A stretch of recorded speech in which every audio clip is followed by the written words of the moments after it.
Columbia University Law School. He's been a labor lawyer for several decades, over 50 years.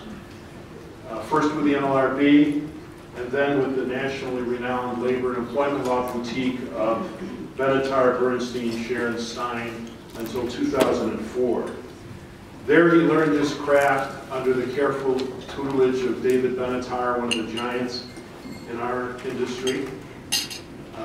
He became a key contributor to that firm and eventually the managing partner. He has served as mentor to many of us in this audience. I'll use just one example, Karen Fernbach, from the regional director from Region 2. At her swearing-in ceremony, she singled Mike out as somebody who primarily influenced her career in going to the board. She worked for Mike while she was in law school. One of the highest tributes in our profession, I think, is when other law firms and lawyers hire you when you're in trouble. There's a group of them that have beat their path over the years and still beat their path to Michael Bernstein's office. I had a list of those, but John Gall said I'm not allowed to. What did they each of? Mike truly, that's the evidence that Mike is truly a lawyer's lawyer. Along the way, Mike contributed greatly to the labor committees of the New York City Bar, the ABA Labor and Employment Law section, and of course this section which honors him today. He's delivered countless speeches, written articles, papers, and reports, served as chair of this section, still serves on its executive committee and has for decades. He's contributed mightily to the work of all these various associations. After a full career at Benatar Bernstein, more than a full career if you count all the hours, billable and non-billable, that he put in. He agreed, about 11 years ago, he agreed to, along with Terry O'Neill and myself, to move the Von Schoeneck and King practice, or extend it from upstate to New York City and Garden City. Some people, Tom Lamberti was one, where is he? Tom Lamberti was one, told me that this will never work, it'll never last. And he said it was because we have such different personalities and different backgrounds. Because many of you may not know, but neither Terry O'Neill nor myself are Jewish. Oh my God, it's worked out better than we ever imagined, and it still works out better than we ever imagined. Personally, I thought 11 years ago I was a very good, as many of you know, I have a pretty high regard for myself. I thought I was a very good labor lawyer 11 years ago. I can't tell you what I've learned in the 11 years that I've worked with Mike Bernstein. And so, Mike, I thank you for what you taught me these 11 years. Ron said, try to talk about what makes Mike different and why the committee made a good selection to pick Mike. And so I tried to figure out what makes him so different than all the other labor lawyers that I know. He's good looking. I thought you were going to say he's tall. How has he distinguished himself over these 50 years? It's true he's incredibly bright, incredibly intelligent and bright. And Chambers Partners, for example, describes him as one of the shining lights of the labor and employment law bar in New York City. But there's a lot of lights in this city, and there's a lot of smart labor lawyers running around. He's amazingly creative and imaginative in solving problems. But all the really good lawyers are creative and imaginative problem solvers. His ability to use the written word to persuade is spellbinding, scary at times, how good of a writer he is. But there's other good writers. He's able to listen, understand, and empathize with clients, adversaries, and judges in a way I don't see in many people. He's able to be, he's an advocate that can be a mediator, and a mediator that can be an advocate. Not a lot of people can do that. And so I think his greatness is the combination of his high level of skill in all these areas. But the one that truly distinguishes him from others is the combination of those together with his relentless pursuit of doing the best possible job he can for a client, always.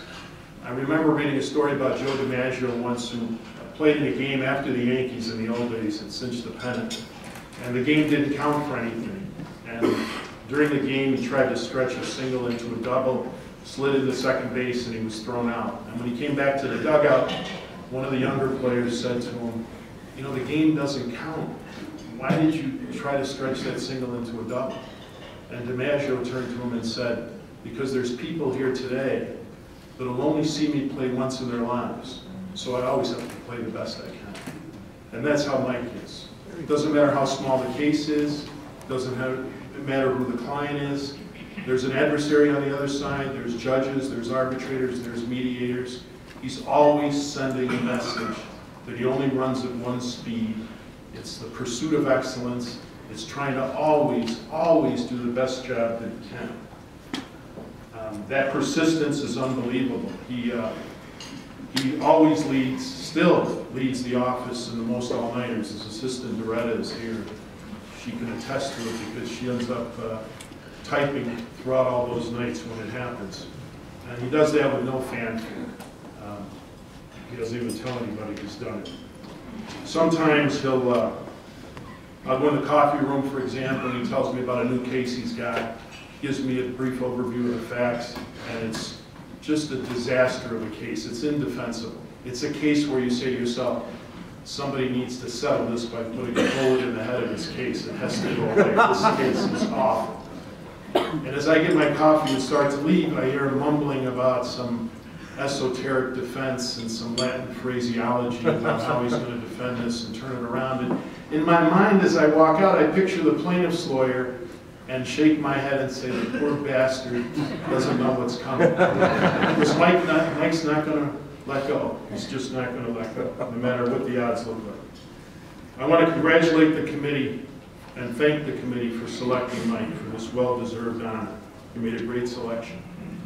And indirectly, Mike's selection also honors a great friend and contributing to our section over the years, our many meetings and activities, and that's his lovely wife, Janice Bernstein.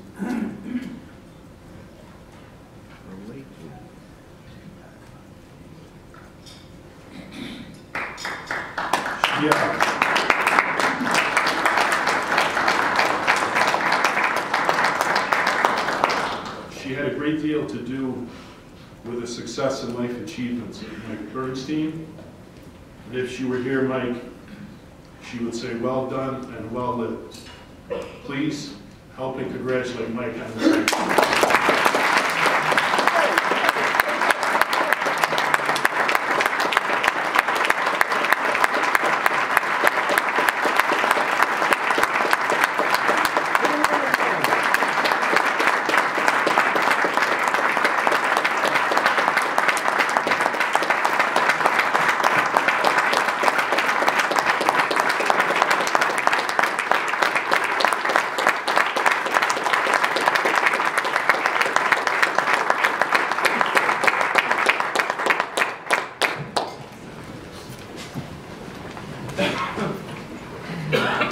What's the plaque say, Lou? When I first heard of this, I was surprised. Surprised because there are others who are deserving, and I can say that because I know them and I've worked with them. That said, I'm not going to reject this award.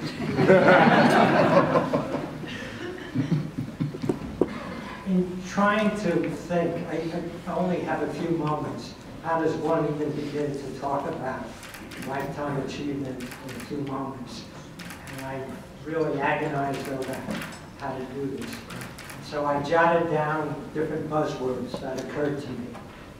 And the words, among others, were journey, a stranger who saved my life, a crutch, a man for all seasons, a woman who couldn't get a job, a train, a crossword puzzle, Malcolm Caldwell, fortuitous circumstances, and a woman named Janice.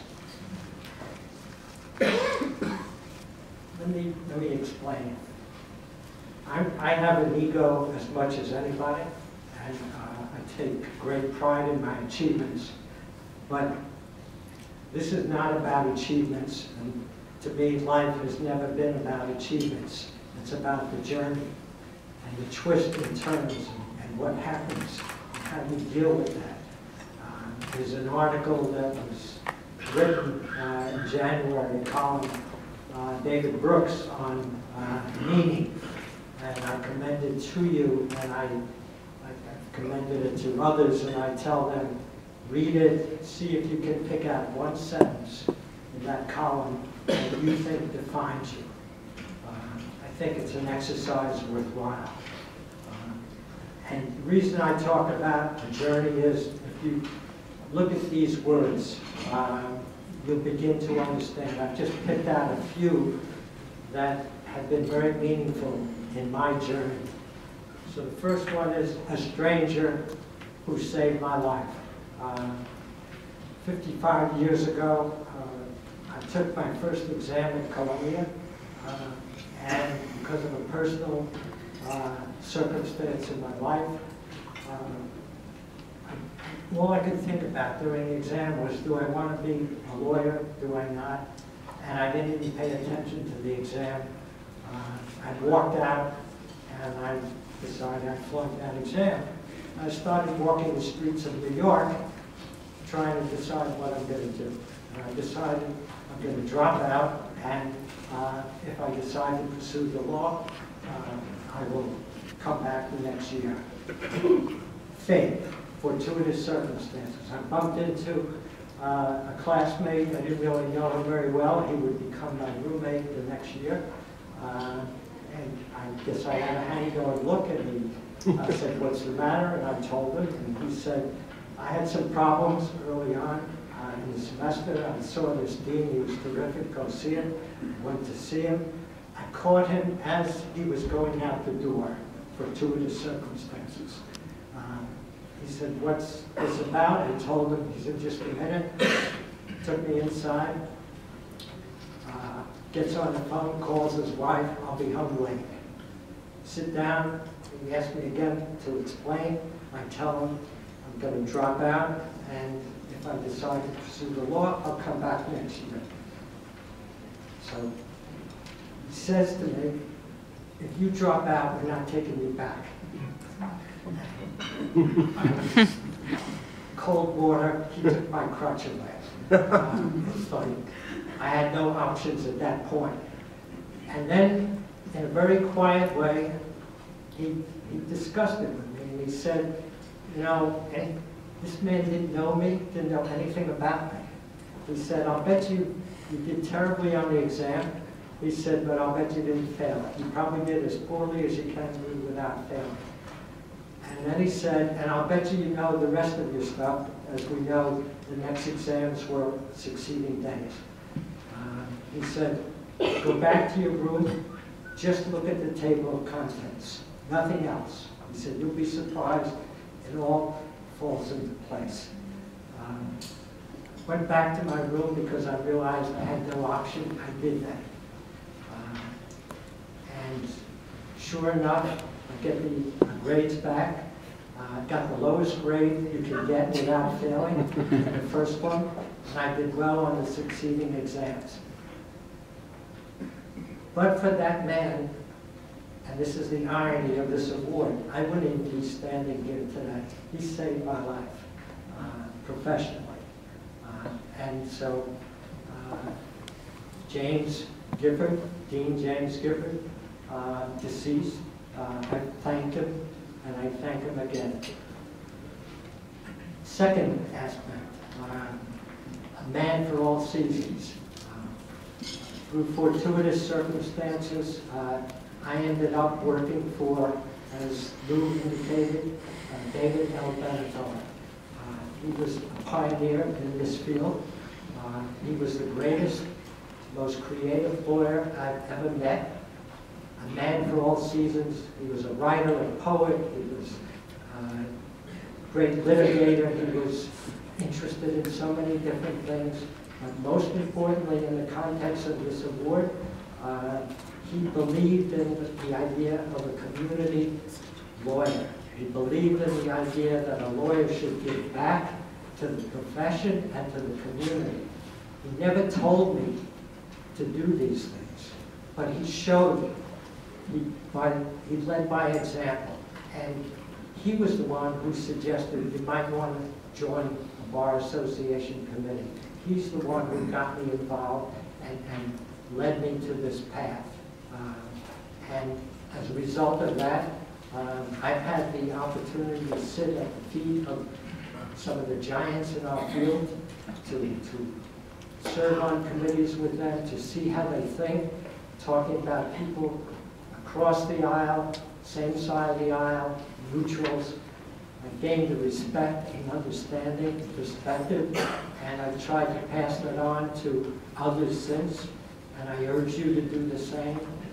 Joining a bar association is not just about joining, and indeed, it was made clear to me, it's never told this, but it was made clear, you don't just join, you do, you be.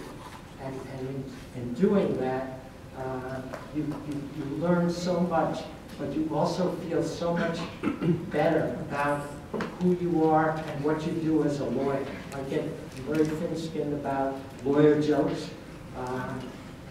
Many of them are deserved, but I've met so many really good people who really defy that description. If I had the time, I would tell you countless war stories about David Benatar in terms of what he taught me about being a creative lawyer and some of what Lou was talking about. Wonderful stories. And I might add, what's so crazy about Terry O'Neill and Lou DiLorenzo is, before we got together, we used to joke, wouldn't it be great if someday we could practice together, because how ridiculous, we loved each other's war stories. We could laugh at them, and that's insane. And yet, it was true, and it's still true. A woman who could not get a job. So I'm in law school. I loved writing, as Lou indicated. It was always very important to me. So legal writing, we all take that course as freshmen, first year law students. And I had this female teaching instructor, and she would give a word limitation for each subject that we were to write. And I'd write, and I'd be like 400 words over. But she had made it clear, you have to stay within the limits. So I would cut out words, and I began to learn, and I began to understand which words get in the way, which words don't add anything, which words are actually counterproductive, how by better organization I don't have to set it up again, repeat it, and what she taught me was so meaningful. It's something I continue to employ and pass on to other younger attorneys. And what's the meaning of that?